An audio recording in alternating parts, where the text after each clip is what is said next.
get started today and learn how to do a double crochet, which is what you're going to need to make a granny square. It's frequently used in garments, scarves, wraps, shawls. It's one of the most widely used stitches in crochet, so it's a great one to learn. So like any crochet stitch, the double crochet starts off with a chain. So I'll go over that real quick in case you haven't even learned how to do that yet. A crochet chain starts off with a slip knot. So the easiest way that I've found to do a slip knot is to lay your yarn out on the table. And this yarn that I'm using, before we even jump into the stitch itself, this is a worsted weight single ply wool. And the reason I've chosen the single ply, and what single ply means is that this piece of yarn is just made up of one piece. It's not made up of pieces twisted together. That's easiest to learn with because there's not a lot of risk of you poking your hook through that piece of yarn and splitting it and separating it, which can be a little bit tricky to work with. So this is a nice smooth strand of yarn to work with for a beginner, and then later you'll just enjoy working with it because it's lovely. Okay, so to make a slip knot, I've kind of laid my yarn out here like this. There's a little tail here, and then this piece is attached to the ball of yarn. And what I'm going to do is lay my tail over top of the piece of working yarn like that so that it makes a little crisscross right there. And then I'm going to grab a hold of that crisscross and flip this little loop over so that now the loop is laying on top of my working yarn. And I'm going to grab hold of the working yarn in the center of the loop and then hang on to both the working yarn and the tail and pull that working yarn through. So now we've made a new loop out of that.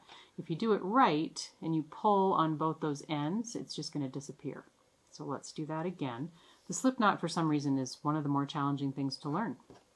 Okay, so lay your little tail over top of your working yarn, pinch the X that you've made, flip that loop over top of your working yarn like that, grab the strand of working yarn, and then hang on to both of those ends and cinch the loop. So now you've got yourself a slip knot. That slip knot is going to go onto your hook, and then you want to tighten it up.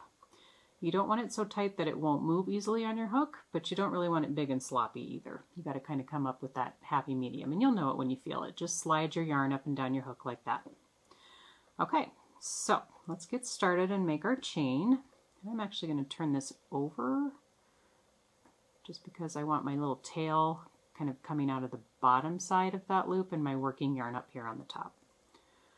Okay, now how you hold your yarn when you're crocheting is completely up to you. I just kind of loop it over my index finger, and my tension is completely controlled just by the yarn flowing through those two fingers right there. Then I'm going to hang on to my tail to control things, and then I'm going to wrap and pull my yarn through that loop. So there's one chain.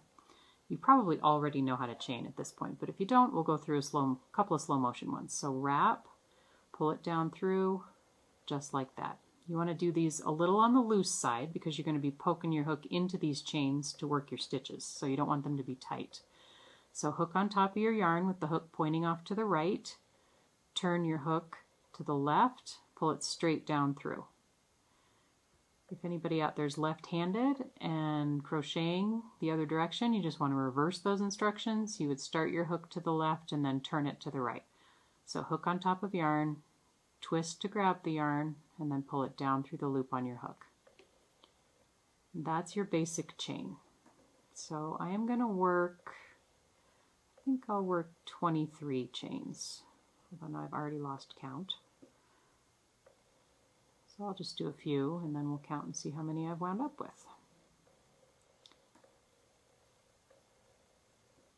Okay, so that's enough for now. We don't want a super long row because I don't want it to take forever to get to the end of a row for you guys. So here you can see the chain. If you're a knitter, you can see that those chains kind of resemble knit stitches. If you look at them that direction, they look a little bit like those heart-shaped knit stitches. So when we begin working our double crochets, we're going to be inserting our hook into just this top part of the chain. Most of the time that's where you're going to work your first stitches, is into those top stitches right there. Occasionally you'll flip your chain over and work into these little back bumps, but the most common thing to do is to just work into the top loop of those chains. Okay, So now to work a double crochet, your first one, we can't actually work our first stitch into that chain right next to the hook, and you want to move a little farther away than the second one away. So I'm going to work into the third chain from the hook. Now when you have crochet instructions in front of you and it tells you to work a stitch into the X number of chains from the hook, like I said, we're going to work in the third chain from the hook, you never ever count the loop that's on your hook. That never counts for anything. So the third chain from the hook is going to be, here's 1, here's 2, here's 3. You start counting in the chains, not the one on your hook. So to begin a double crochet, you need to wrap your yarn around your hook. So hook on top of yarn, grab it, turn it towards your left hand, just as though you were making a chain, and then we're going to insert it into the chain. So into the 1, 2, third chain from the hook. So I'm going to poke it from front to back, right through that chain, and then I'm going to grab my yarn and pull it back through where I poked it, and only back through where I poked it. So now that gives us 3 loops on this hook. We're going to grab the yarn again, hook on top of yarn, wrap around, and then it's helpful if you turn the head of your hook, get back into frame, turn the head of your hook down towards the floor, and you're going to pull that wrap of yarn through the first 2 loops on your hook. Now that leaves you with 2 loops left. So you're going to repeat that. Hook on top of yarn, wrap, and turn the head of the hook towards the floor and pull it through those last 2 loops. And now you've completed 1 double crochet. So we're going to move to the next chain now. That's right there. We're going to lay hook on top of yarn, turn it towards the floor. It can be helpful if you need to put your index finger on top of that wrap just to hold it on your hook, because you need to keep that on there while you're inserting.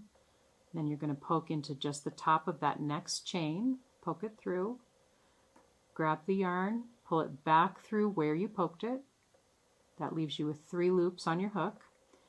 Now you want to wrap, hook down towards the floor, pull it through the first 2, wrap again, pull it through the second 2. Now we've worked 2 double crochets. Now we're going to move to the next chain, this one right here. If you're unsure where to poke your hook, what the next chain is, you can see this one, if you tug on it a little bit, it's kind of big and loose and wonky looking. That means you've already worked one into that stitch. So you want to move to the next one in the progression, right there. So again, we're going to wrap, we're going to poke it into that chain, wrap and pull back through for 3 loops, wrap and pull through 2 of them, wrap again and pull through the last 2. There's our third double. Now we're going to move here.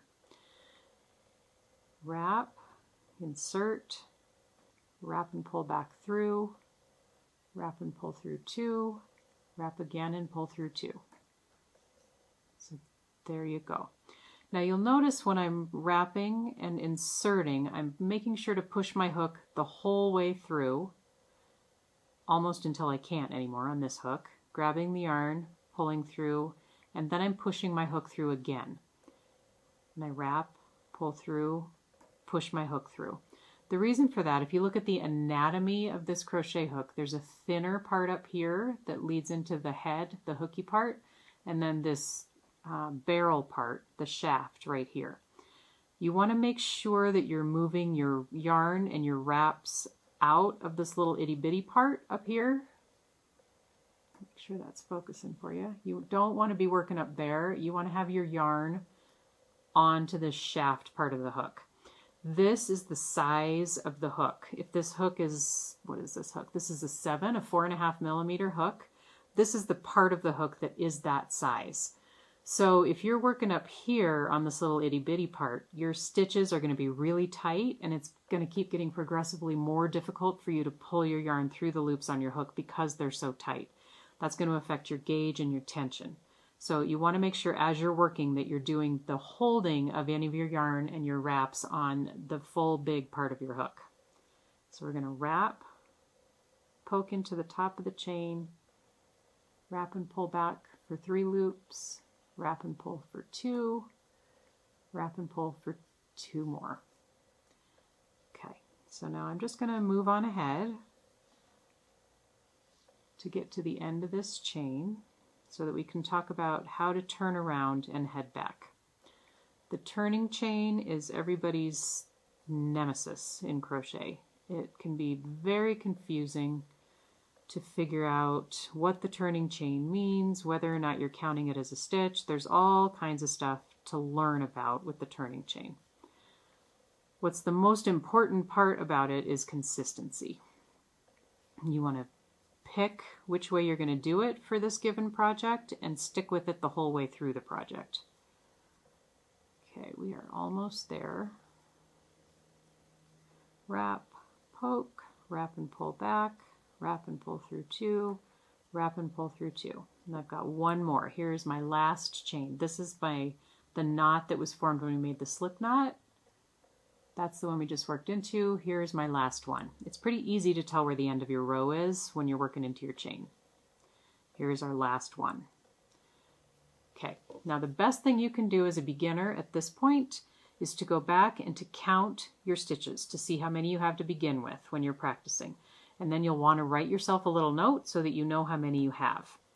So the easiest way, I think, for a beginner to count them is to count the posts. The posts are the upright parts of the stitch.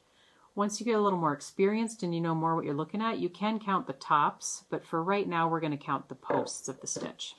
So I'm going to pull up my loop so it doesn't unravel on me, and I'm going to count my posts. So I've got 1, 2, 3, 4, 5, 6, 7, 8, 9, 10, 11, 12, 13, 14, 15, 16, 17. And I'm going to count, this is my turning chain from my beginning chain. So I'm going to count that as a stitch for this purpose. So we have 18 double crochets. So we're going to need to remember that number. Okay, so here's what I'm talking about with the turning chain. A turning chain is what you work at the end of your row or beginning of the next row. It doesn't matter how you think about it. That will get your yarn and your hook up to the height that they need to be to work the stitch that you're going to do next. It's not really important what stitch you previously did. It matters what stitch you're going to be working on next. Since we're learning to double crochet today, it's always going to be a double crochet. So you won't have to remember that for this purpose. But in the future, it matters what you're doing next, not what you've already done. So for many people, the height of a double crochet is 3 chains tall. So I'm going to do that right now. I'm going to make 3 chains, and this is going to be my turning chain. So there's 1, 2, 3. And that, if you look, that turning chain is about the same height as a double crochet. So that's the purpose of that. Now I'm going to turn my work over, and we're going to work back into the tops of these stitches that we previously made in the first row. It doesn't matter if you do your turning chain and then turn, or if you turn your work and then do your turning chain. You can do it either way you want, not important. Okay, so here's the mysterious part of the turning chain that throws everybody off. So this chain that I've made is the height of a double crochet, and visually it looks like a double crochet if you don't look too closely at it. So I am going to count this turning chain as my first double crochet. Now what that means to you, if you turn this over and look at the tops, we're going to be working into these little heart shapes, are where we're going to be inserting our hook this time. We're going to be inserting under both parts.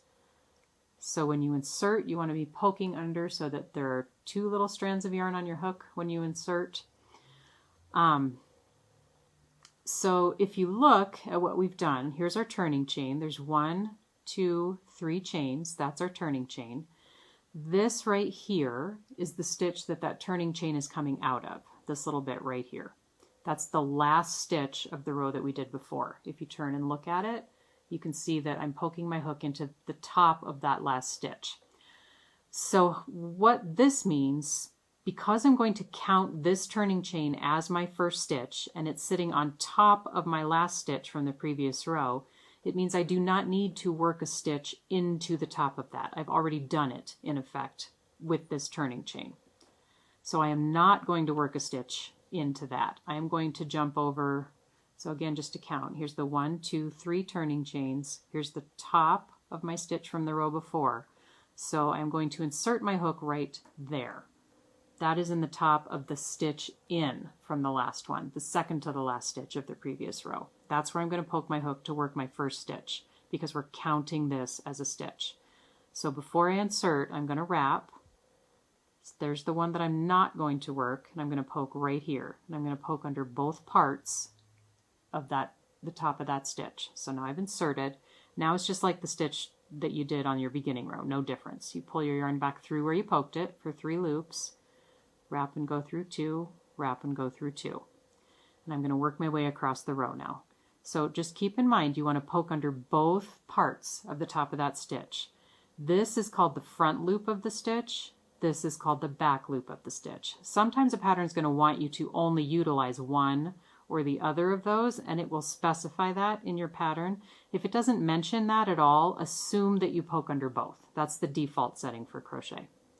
So wrap, insert under both parts of the stitch, wrap and pull back through 2, and back through 2. It can be helpful sometimes if you tip it towards you just a little bit to see where both parts of those stitches are when you insert. So I've wrapped, I'm going to tip it towards me a little. Now I can clearly see that I need to insert under both parts of that stitch. So because we are counting our turning chain as a stitch at the beginning of the row, that means we need to count the turning chain from the previous row, the beginning of the previous row, as a stitch as well. And that'll become a little clearer when we get back toward the end of that row. So I'm just going to buzz on ahead. And you can count as you go if you want to make sure that you're getting there. Just make sure if you're counting as you go that you count your turning chain as number 1.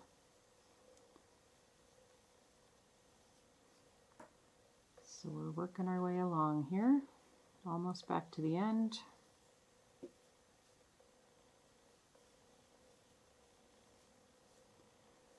The single ply yarn is so nice to use. This one in particular that I'm using is called Maxima.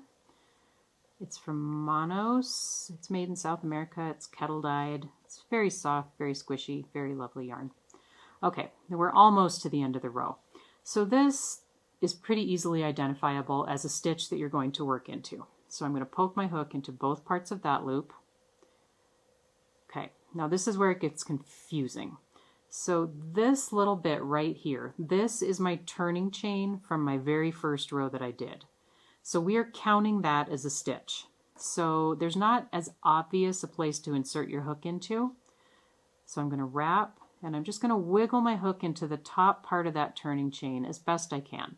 It's ideal if you can get your hook poked into 2 pieces of yarn on that, but if you can't, if it's tight, and you can only insert it under one, that's okay. You just want to make sure that you do work a stitch into this one.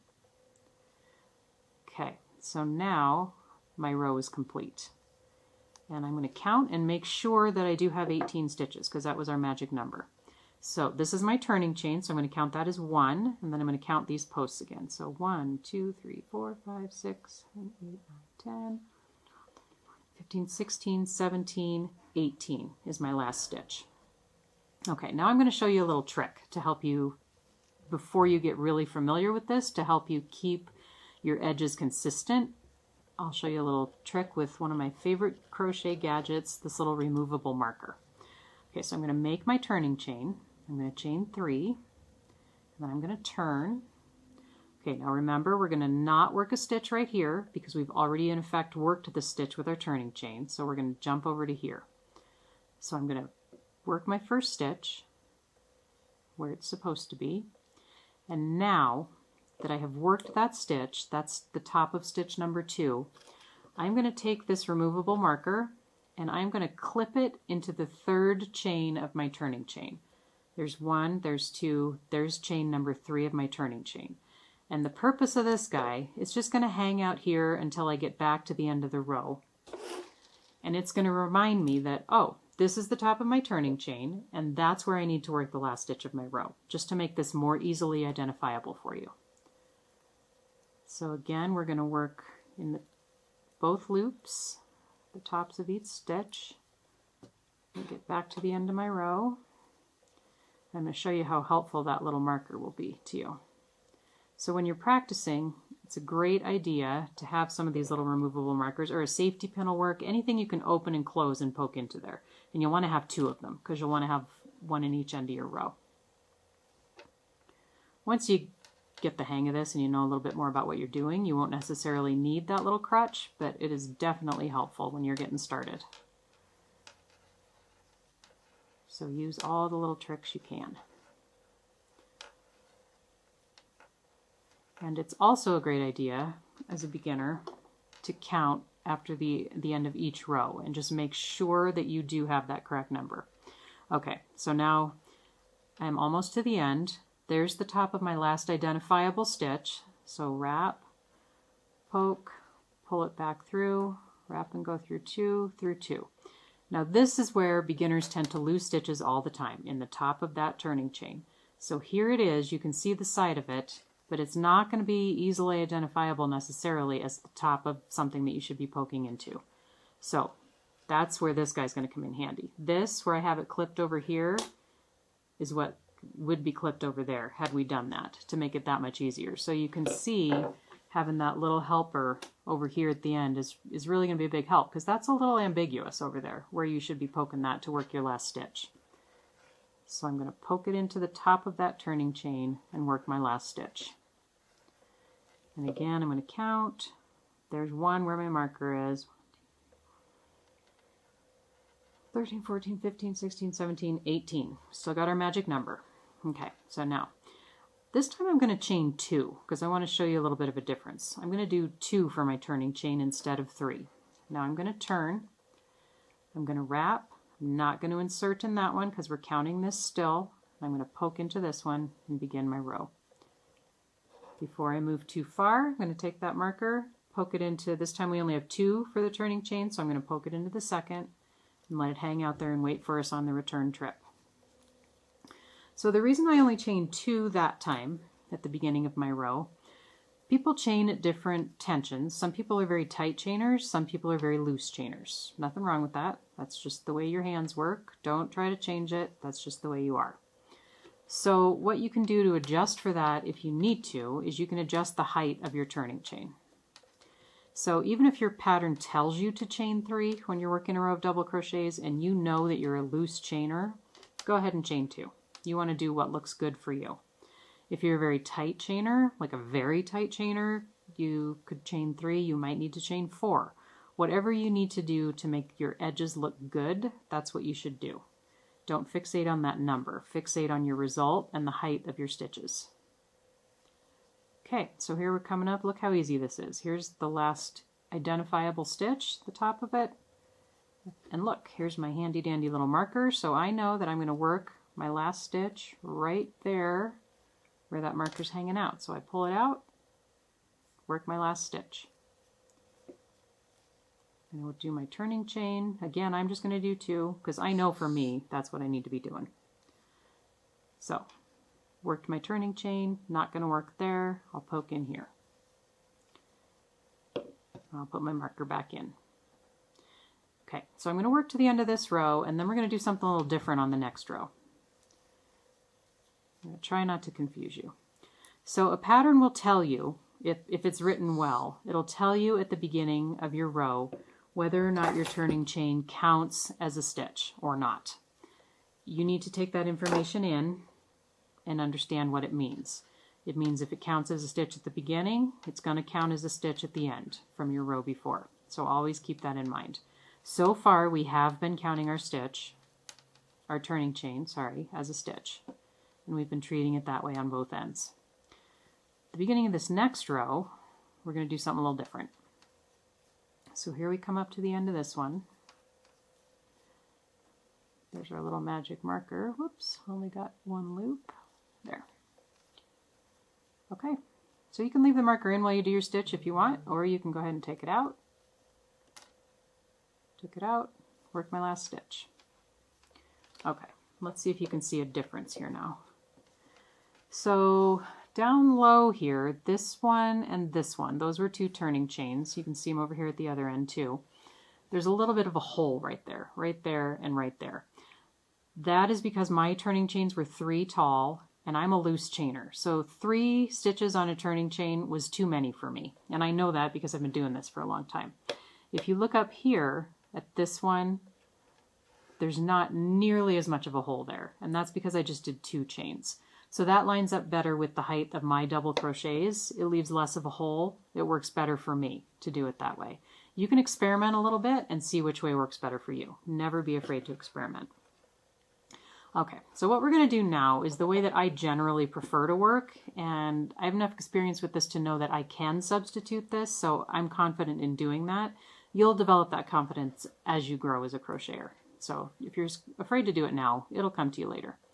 Okay, so I know that I need to chain 2, and I know that I prefer to not count my turning chain as a stitch. It just looks better for me. So what that means is I'm going to work my first stitch right there next to my turning chain. I'm not going to skip it, and I'm not counting that turning chain as a stitch. So I'm going to buzz across this row, but here's the tricky part right now. Because I counted the stitch at the beginning and end of the previous row, I counted my turning chain as a stitch. For this row, because I'm making this transition, I still need to count it as one at the end of this row. But moving forward, I won't. I know that's confusing, so don't think about it too hard right now, but it'll make more sense as you grow. But I just wanted to touch on it briefly here because you are going to encounter that in patterns.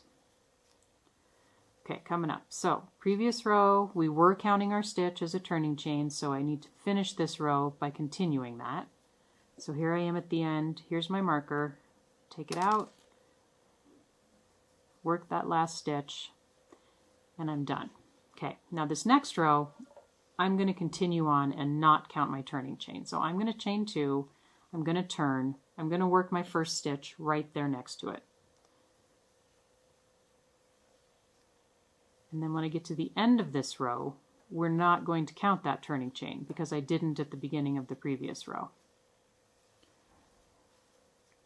So I hope your brains aren't melting right now. Okay, almost there. So this is all an area for you to just experiment with as you're learning to double crochet.